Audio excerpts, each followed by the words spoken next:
Coach Dusty May. Coach, we start with you. Some thoughts about tonight's game. Yeah, first of all, I want to congratulate UC San Diego on the year that not only the year they had, but the way they carry themselves, the way they play the game.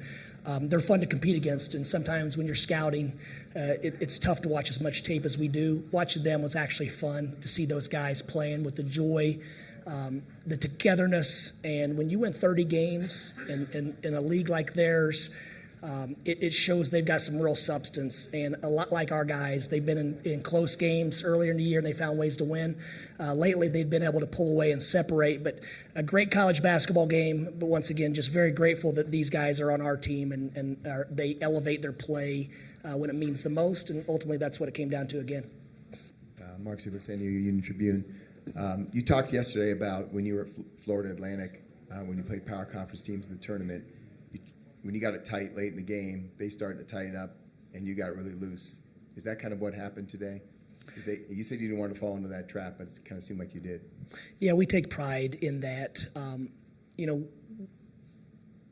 Yeah, absolutely. And we've been in these, and you feel it, and especially it got loud in there tonight. Like, I was impressed with how many people were pulling against us. And we are the lower seed tomorrow, on Saturday, so we'll welcome all the in-between fans as the 5 seed going against Texas A&M. We'll welcome those guys. But, yeah, we knew they were going to make a run. I thought for a short prep time, our guys did a really good job on UCSD, but they just keep coming at you and keep coming at you, and they believe as well. And they have older guys, and they put on a performance in the second half. But like the rebounds of Vlad, I thought Reuben Jones had 2 monster rebounds as well, and those aren't rebounds that land in your hands. He got one big tip out, which allowed us to call timeout, and then Leighton, he finished it up at the very, very end with another rebound. So I thought those hustle plays, especially by Vlad and Reuben, and then obviously Danny didn't have one of his better games offensively, but he was a monster on the glass with 5 offensive rebounds, and then Trey Donaldson big shots, and Roddy Gale getting downhill. That was we needed all those paint points. Right here. Chris Ballas at the Wolverine. Dusty, what do they do on defense to make it so tough for you guys to get the big men involved down low? Well, they were double teaming Vlad before he had the ball, and we actually threw it to him, and he was essentially triple teamed, and Vlad just patted it back out, and it created a closeout. He generates a lot of attention. I don't think we did a great job of taking what the game was giving us. We wanted to cause that overreaction and swing it and then drive the long closeout, but the ball was sticking up top.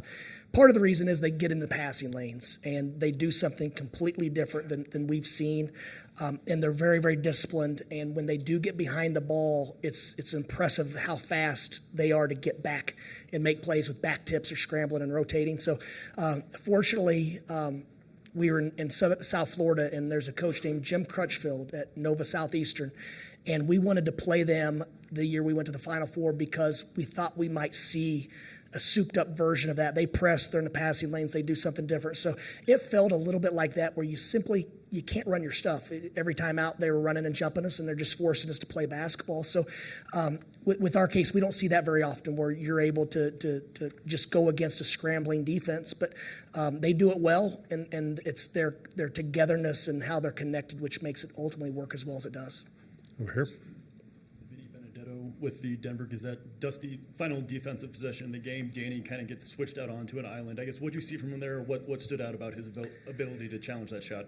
Well, first and foremost, they were calling the play Luka, and I looked at the staff. I said, what action would they be running that looks like the Mavericks? And it was an isolation, I think, 3 straight times for number 13, and he made incredible plays. So then we changed our coverage the next time out, and then on that last possession, I thought they would go quick. I for whatever reason, we thought they would try to get a quick 2 with 19 seconds. Obviously, we're taking away the 3. When we got the switch and it got to about 7 or 8, I was trying to signal Danny to foul, but I lost my voice. And he forced a tough shot, and then Reuben finished it with a big-time rebound. Yeah, Dusty, can you just talk, it's obviously very fresh, but can you just talk about how your team reacted in the final 2 minutes, just all the chaos and then the big offensive rebounds? Yeah, it's, I've spent a lot of time in during the year. You don't have a lot of time to reflect and go back and study the data with the film and whatever, but I've spent a lot of time the last 3 or 4 weeks trying to figure out why we're so good in late games. And because we miss free throws, we miss front ends, we didn't finish well around the rim. we usually those things are the recipe, right? And when I think about it, I look at our guys in the last 5 minutes of games, their awareness, their intensity, their determination is heightened at another level. And that's what I guess that was my hypothesis a couple weeks ago, and I've watched it even closer because we're in games like this. It seems like every single game, and so it seems like that's the case. I mean, there's no way Vlad should have gotten those rebounds, but his determination to win in crunch time is impressive. And just like Trey Donaldson's big shot, they're not afraid of the moment, and obviously.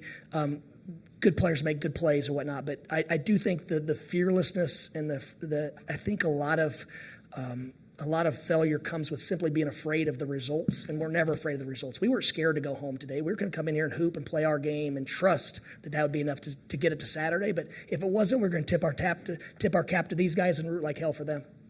Right here. Just an extension on that, just you mentioned being kind of forced to just play basketball in the last couple minutes. Just what about this team made you feel like they were prepared for that in the last couple minutes? Our team, we have good players, and we got downhill, got in the paint. I mean, we have good basketball players, so when they force you to play basketball, you need to be able to make some plays, and credit our guys, they did that. When it got organized, we were pretty good. When we were unorganized, they found a way to get downhill and break down the defense enough times. The 11 for 20 from the free throw line, I think at least 2 or 3 were front ends. We didn't convert some shots around the rim that we typically do. So if you have those back, maybe you have a little bit of margin. But every night's a little bit different for us, and we kind of figured it out. Anything else? Over here.